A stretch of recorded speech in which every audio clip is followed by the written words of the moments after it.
Hello friends, allrounder mummy channel में आपका बहुत बहुत स्वागत है। फ्रेंड्स, आज की मेरी इस वीडियो में मैं आपको प्रेगनेंसी में होने वाले दर्द, जो कि कभी कूल्हे में होता है, कभी जांघों में होता है, कभी कमर में होता है या कभी पैरों में होता है, तो इस दर्द को कभी कभी जैसे बोलते हैं कि कूल उठना भी बोलते हैं उसको। तो ये जो कूल उठना होता है, ये बहुत ज़्यादा परेशान करता है प्रेगनेंसी में। कभी कभी बैठे रहो तो उठ नहीं पाते हैं, लेटे रहो तब भी उठा नहीं जाता है, या फिर कभी मतलब अगर करवट बदलते हैं हम लेटे हुए, तो करवट बदलने में भी इतना ज़्यादा दर्द होता है, बिल्कुल असहनीय दर्द होता है, जैसे चुभने वाला दर्द हो या नसें खिंचती हैं।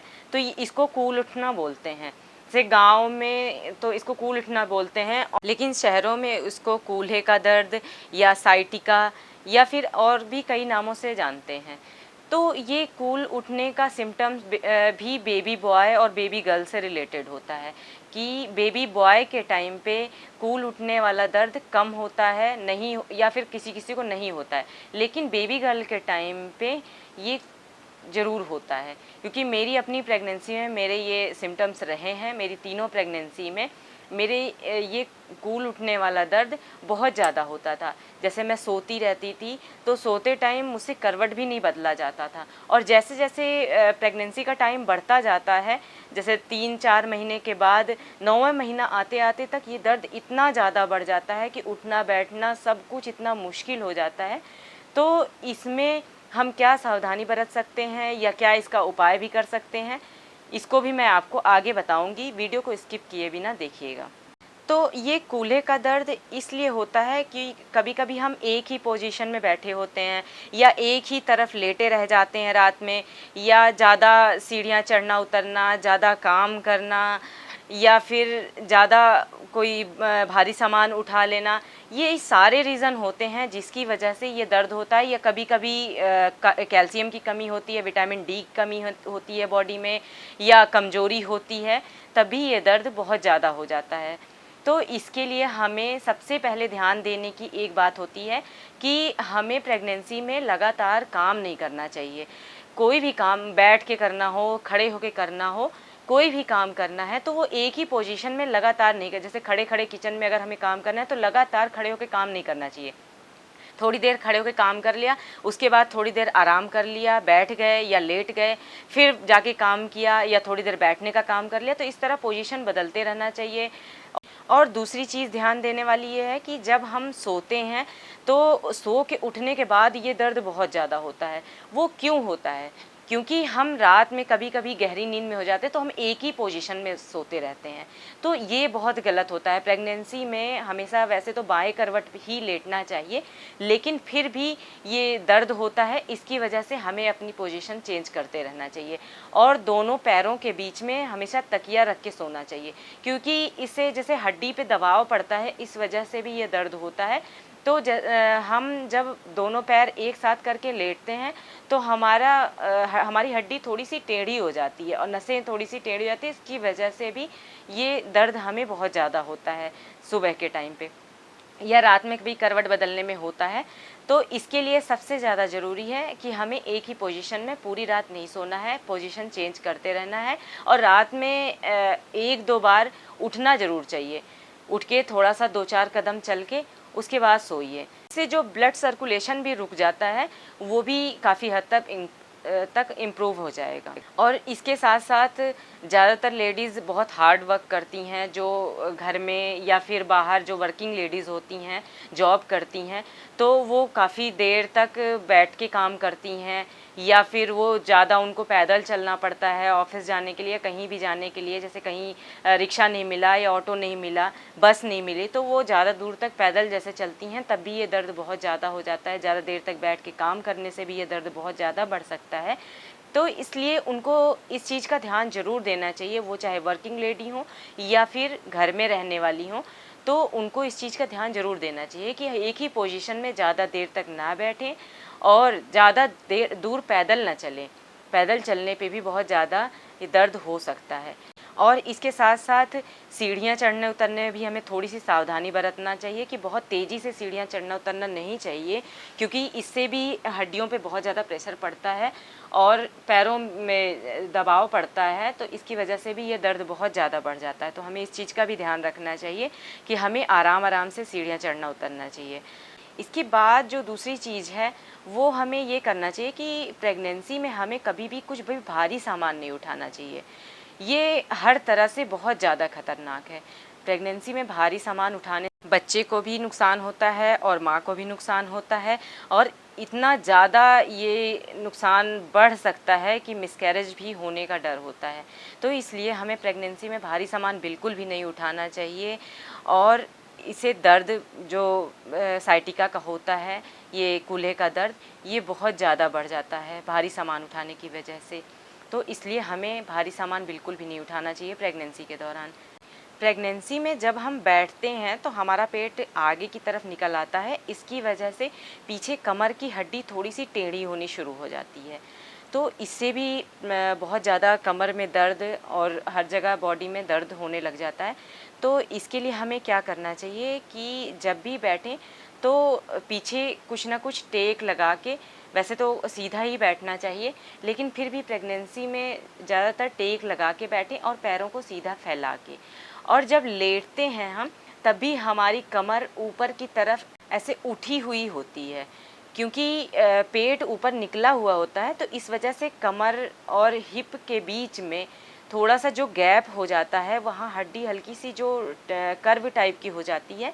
तो इसके लिए हमें क्या करना चाहिए कि जब हम सीधा लेटें तो हमें एक कोई भी बिल्कुल पतला कपड़ा, जैसे हम अपनी चुन्नी ले सकते हैं या कोई बिल्कुल पतली टॉवेल है, वो हमें हल्का सा फोल्ड करके और वहाँ बीच में रख लेना चाहिए। तो इससे बहुत आराम मिलेगा, क्योंकि मेरी प्रेगनेंसी में ये सारी चीज़ें मेरे साथ थी।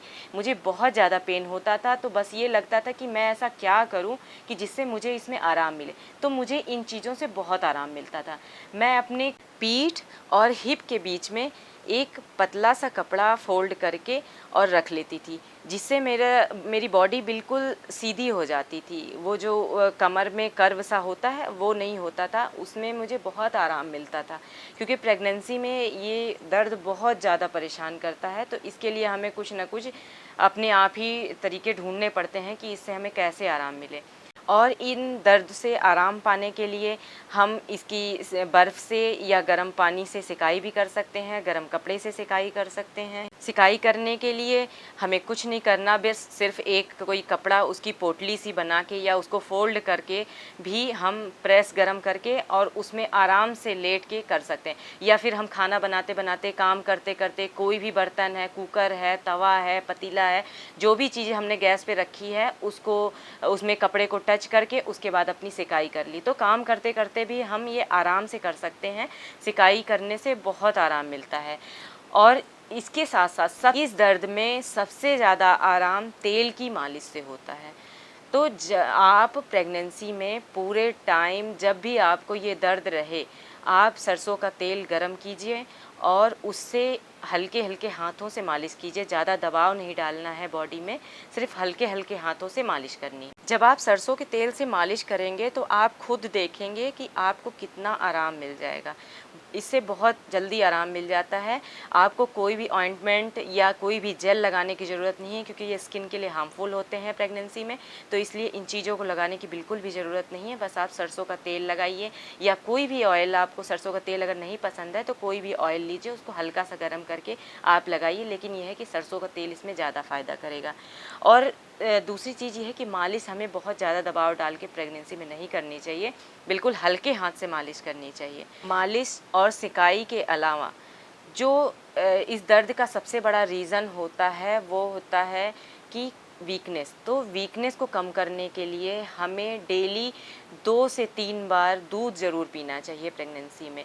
और दूध में कोई भी प्रोटीन पाउडर जो आपके डॉक्टर ने आपके लिए लिखा हुआ है उसको डाल के ज़रूर पीना चाहिए। और कैल्शियम आयरन की गोलियां जो आपको डॉक्टर ने प्रिस्क्रिप्शन दिया है तो वो भी आपको कंटिन्यू रखना है, क्योंकि प्रेगनेंसी में ये बहुत ज़्यादा ज़रूरी है। क्योंकि वीकनेस आ जाती है, कैल्शियम की कमी और विटामिन डी की कमी, प्रोटीन की कमी, बहुत सारी चीज़ों की कमी जो हो जाती है, तो प्रोटीन पाउडर और दूध से इसमें आपको बहुत ज़्यादा आराम मिलेगा।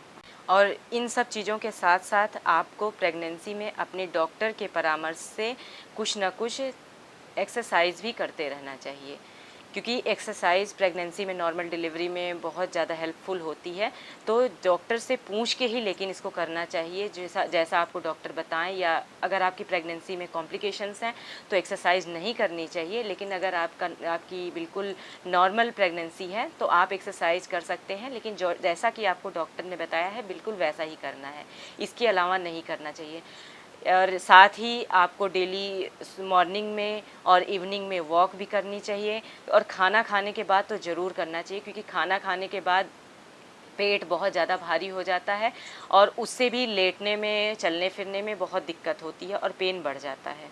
और जब भी आपको ये दर्द हो, जैसे सोकर उठने के बाद दर्द होता है और उठ के बैठने में या बैठ के खड़े होने में दर्द होता है, तो एक चीज़ का ध्यान ज़रूर रखें कि आप कुछ ना कुछ पकड़ के उठें हमेशा। ऐसे बिल्कुल भी नहीं उठना चाहिए, क्योंकि मुझे पता है अच्छी तरह से कि जब भी हम उठते हैं तो कभी कभी ऐसा होता है कि अचानक से हमारे गिरने के चांसेस भी हो जाते हैं। क्योंकि मेरे साथ ये होता था कि जब मुझे दर्द होता था तो अचानक मुझे लगता था जैसे मैं गिर जाऊँगी।